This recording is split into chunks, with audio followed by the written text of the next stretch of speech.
Virtue is an old-fashioned word. It seems a little out of place in a cutting-edge environment like this one. And besides, some of you might be wondering, what the hell does it mean?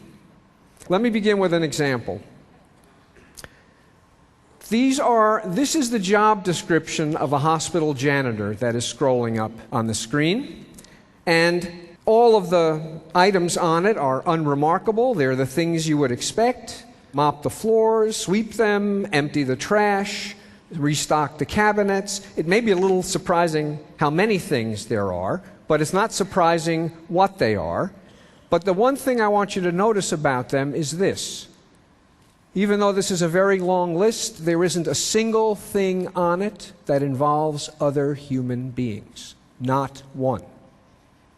The janitor's job could just as well be done in a mortuary as in a hospital. And yet, when some psychologists interviewed hospital janitors to get a sense of what they thought their jobs were like, they encountered Mike, who told them about how he stopped mopping the floor because Mr. Jones was out of his bed, getting a little exercise, trying to build up his strength, walking slowly up and down the hall. And Charlene told them about how she ignored her supervisor's admonition and didn't vacuum the visitors' lounge because there were some family members who were there all day, every day, who at this moment happened to be taking a nap.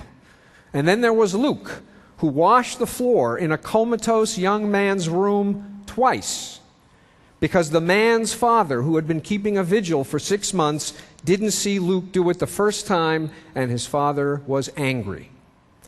And behavior like this from janitors, from technicians, from nurses, and if we're lucky every now and then from doctors, doesn't just make people feel a little better, it actually improves the quality of patient care and enables hospitals to run well. Now, not all janitors are like this, of course, but the ones who are think that these sorts of human interactions involving kindness, care, and empathy are an essential part of the job, and yet their job description contains not one word about other human beings. These janitors have the moral will to do right by other people, and beyond this, they have the moral skill to figure out what doing right means. Practical wisdom, Aristotle told us, is the combination of moral will and moral skill. A wise person knows when and how to make the exception to every rule, as the janitors knew when to ignore their job duties in the service of other objectives. A wise person knows how to improvise, as Luke did when he rewashed the floor. Real-world problems are often ambiguous and ill-defined, and the context is always changing. A wise person is like a jazz musician, using the notes on a page, but dancing around them, inventing combinations that are appropriate for the situation and the people at hand. A wise person knows how to use these moral skills in the service of the right aims, to serve other people, not to manipulate other people. And finally, perhaps most important, a wise person is made, not born.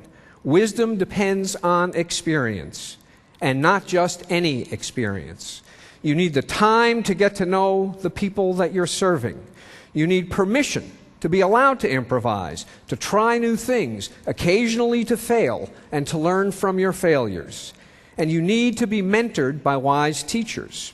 When you ask the janitors who behave like the ones I described how hard it is to learn to do their jobs, they tell you that it takes lots of experience. And they don't mean it takes lots of experience to learn how to mop floors and empty trash cans. It takes lots of experience to learn how to care for people.